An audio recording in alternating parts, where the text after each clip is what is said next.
आवाज आ रही सबको? और आगे आ जाइए।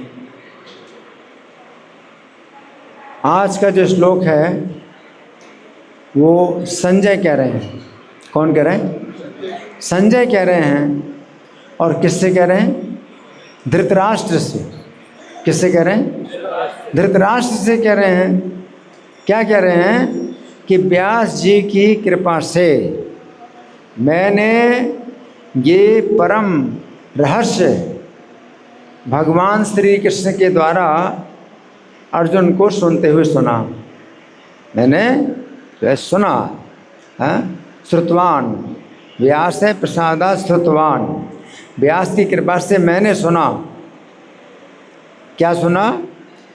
योगम, ये जो योग है, योग का ज्ञान है, ये मैंने सुना श्री कृष्ण से अर्जुन को कहते हुए सुना।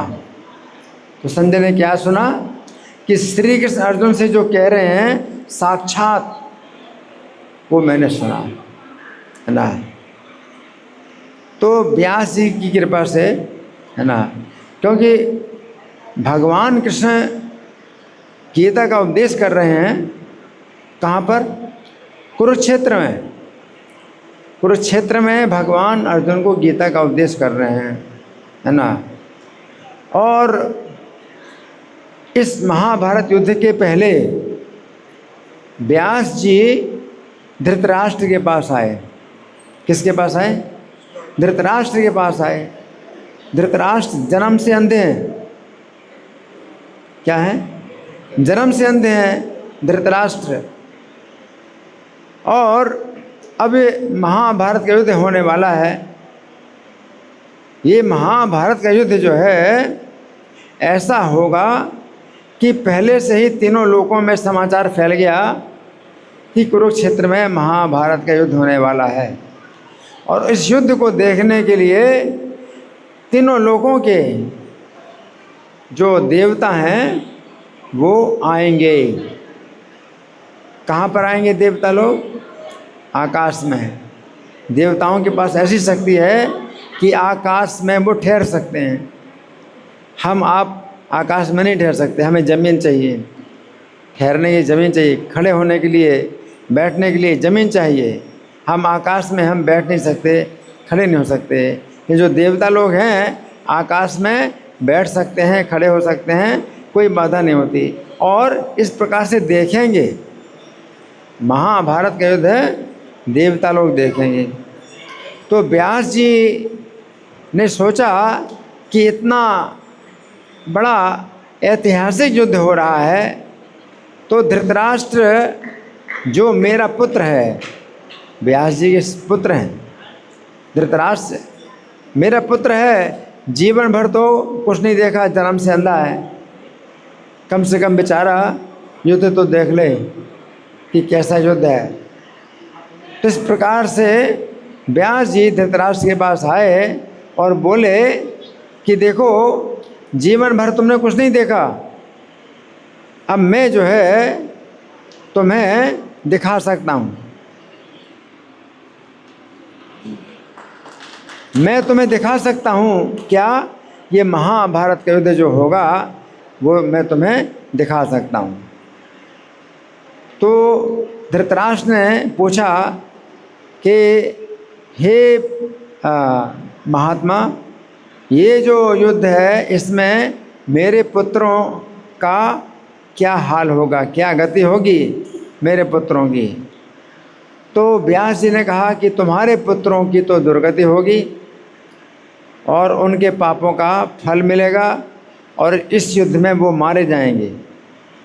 तो धृतराष्ट्र ने कहा कि हे महात्मा, मेरा जो मोह है मेरे पुत्रों के प्रति इतना ज़्यादा है कि अपनी आँखों से मैं उनको मरते नहीं देख सकता। इसलिए आप कोई ऐसी व्यवस्था करिए कि कोई व्यक्ति मुझे सुनाए, महाभारत के युद्ध का वर्णन सुनाए, जिसे उसने देखा हो, जिसे उसने देखा हो वो मुझे सुनाए। तो मैं देखना नहीं चाहता हूँ, सुनना चाहता हूँ। तो व्यास जी ने कहा कि ठीक है, अगर तुम्हारी ऐसी इच्छा है तो जो है संजय जो तुम्हारा सेवक है और मेरा शिष्य है उसको मैं दिव्य दृष्टि प्रदान कर दूंगा। संजय को मैं दिव्य दृष्टि प्रदान कर दूंगा और संजय जो है तुम्हें सुनाएगा, महाभारत युद्ध का वर्णन सुनाएगा। तो व्यास जी ने संजय को दिव्य दृष्टि प्रदान की। कब तक के लिए? जब तक महाभारत का युद्ध 18 दिनों का समाप्त नहीं हो जाएगा। और जब 18 दिन का महाभारत का युद्ध समाप्त हो जाएगा तो संजय की दिव्य दृष्टि भी समाप्त हो जाएगी। संजय को दिव्य दृष्टि व्यास जी ने केवल इसलिए प्रदान की थी कि वो धृतराष्ट्र को महाभारत का युद्ध सुनाए। तो धृतराष्ट्र की कृपा वास्तव में व्यास जी की कृपा वास्तव में धृतराष्ट्र के ऊपर थी, धृतराष्ट्र के ऊपर थी, क्योंकि धृतराष्ट्र जो है व्यास जी के द्वारा ही उत्पन्न हुए हैं। जो व्यास जी हैं इनकी माता है सत्यवती। तो सत्यवती के गर्भ से व्यास जी का जन्म हुआ था जब सत्यवती विवाहिता नहीं थी। पराशर मुनि के द्वारा सत्यवती के गर्भ से व्यास जी का जन्म हुआ था। और व्यास जी अपनी माता को ये बोल करके चले गए कि माता जब तुम मुझे याद करोगी तो मैं आ जाऊंगा और मैं तपस्या करने के लिए जा रहा हूँ। इस प्रकार से व्यास जी बोल के चले गए और सत्यवती की कुमार अवस्था नष्ट नहीं हुई। और फिर सत्यवती का विवाह हुआ महाराज शांतनु से, है ना। तो महाराज शांतनु से सत्यवती का जो विवाह हुआ तो उससे सत्यवती के गर्भ से कौन उत्पन्न हुए? विचित्रवीर और चित्रांगद, ये दो पुत्र उत्पन्न किए हुए शांतनु से, है ना। तो ये विचित्रवीर और चित्रांगद जो सत्यवती से उत्पन्न हुए ये व्यास जी के कौन लगे? भाई लगे। तो एक ही माता है ना। व्यास जी के पिता हैं पराशर मुनि और माता सत्यवती। और जो विचित्रवीर और चित्रांगद हैं इन दोनों की माता सत्यवती है और पिता है शांतनु। तो जिस समय चित्रांगद नाम का जो भाई था, व्यास जी का भाई था, तो चित्रांगद नाम के गंधर्व से युद्ध हुआ और चित्रांगद नाम के गंधर्व से ये व्यास जी का भाई चित्रांगद नाम का भाई जो है मारा गया। अब एक ही भाई बचा विचित्रवीर। ये तो विचित्रवीर की दो पत्नियां थीं, अंबिका और अंबालिका, दो पत्नियां थीं। तो विचित्रवीर कभी देहांत हो गया और कोई संतान उत्पन्न नहीं हुई। अब महाराज शांतनु का जो वंश है अब क्या हो गया कि आगे से मतलब वंश में कोई रहा नहीं। तो वंश की रक्षा करने के लिए माता सत्यवती ने व्यास जी को आवाहन किया। और व्यास जी के पास इतनी शक्ति है कि आप याद करोगे तो आ जाएंगे।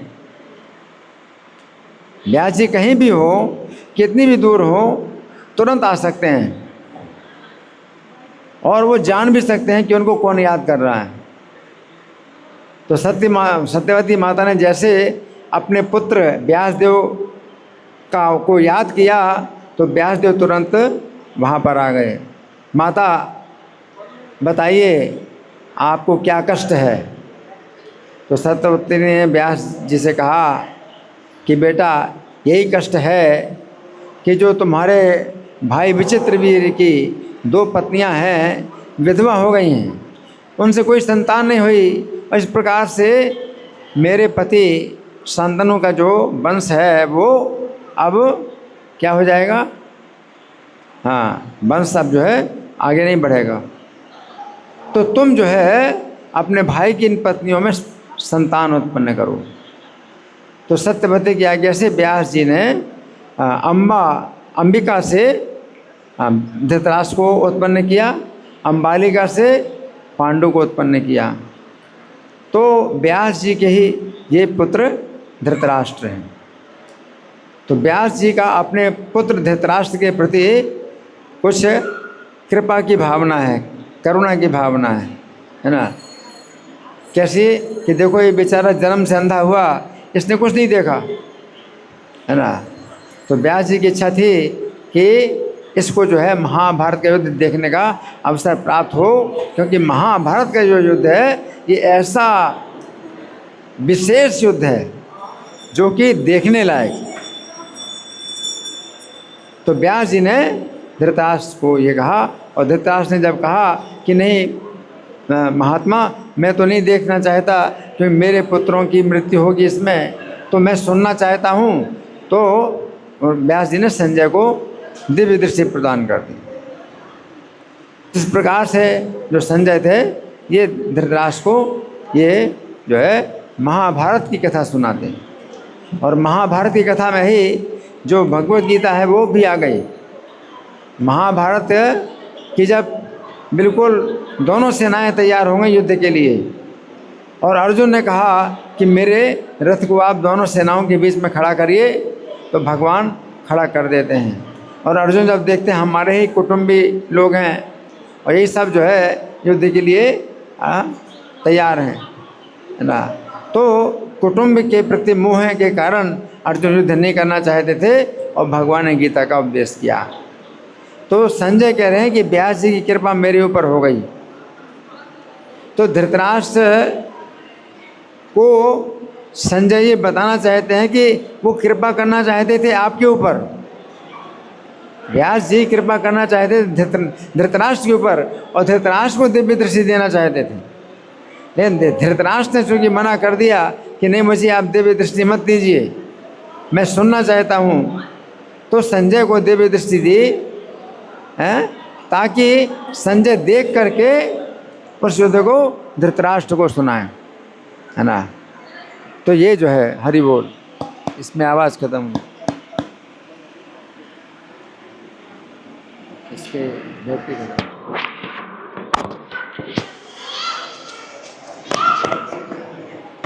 तो इस प्रकार से धृतराष्ट्र की जो कृपा है, जो व्यास जी की कृपा जो धृतराष्ट्र के ऊपर होनी थी, वो कृपा हो गई संजय के ऊपर। और संजय कहते हैं कि साक्षात भगवान अर्जुन को सुना रहे। तो उन दिनों रिकॉर्डिंग मशीन नहीं थी। अगर रिकॉर्डिंग मशीन होती तो रिकॉर्डिंग कर लिया होता भगवान कृष्ण अर्जुन को जो सुना रहे हैं। रिकॉर्डिंग मशीन तो नहीं थी, तो भगवान कृष्ण की आवाज़ तो नहीं प्राप्त हुई, लेकिन शब्द जितने हैं वो पूरे के पूरे अभी भी प्राप्त हो गए। भगवत गीता में जो है भगवान के शब्द पूरे पूरे प्राप्त हो गए, आवाज़ तो नहीं प्राप्त हुई। लेकिन तो भी भगवान के शब्दों को अगर कोई गान करता है, अगर कोई गाए भगवत गीता का गान करे, है ना, तो गीता सुगीता कर्तव्य ये कहा गया है। ये जो गीता है इसको सुगीता करना चाहिए, यानी अच्छी प्रकार से गाने का अभ्यास करना चाहिए। भगवान के मुख से निकली गीता मतलब गीत के रूप में निकली, और इस गीत को हम अपना सुगीत बनाएं और अच्छा गीत बनाएं, सुंदर गीत बनाएं, तो क्या हो गया कि हमें भगवान किस प्राप्ति होगी, भगवान हमें प्राप्त हो जाएंगे। भगवान के मुख से निकला हुआ ये जो गीता का जो संदेश है, इसमें साक्षात भगवान की प्राप्ति होनी। तो संजय जो है ये व्यास जी का गुणगान कर रहे हैं कि व्यास जी ने मेरे ऊपर ये कृपा की कि मैंने साक्षात सुना। अब हम साक्षात तो नहीं सुन सकते, भगवान कृष्ण की आवाज़ में तो नहीं सुन सकते, लेकिन जो शब्द हैं भगवान के वो फिर भी हम सुन सकते हैं। तो कोई भी व्यक्ति हमें सुना सकता है गीता के शब्दों को और हम सुन सकते हैं। तो विशेष रूप से क्या लाभ है कि हम सुने।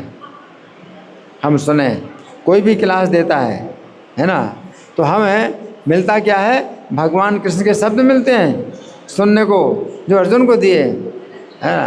तो इसमें कोई अंतर नहीं है ना। ये तो सब जो भक्त होते हैं ये दोहराने वाले हैं। और ये दोहराते हैं इन शब्दों को, तो इनका भी लाभ होता है और सुनने वालों को भी लाभ होता है। हमें कुछ ज़्यादा परिश्रम नहीं करना होता है इसमें।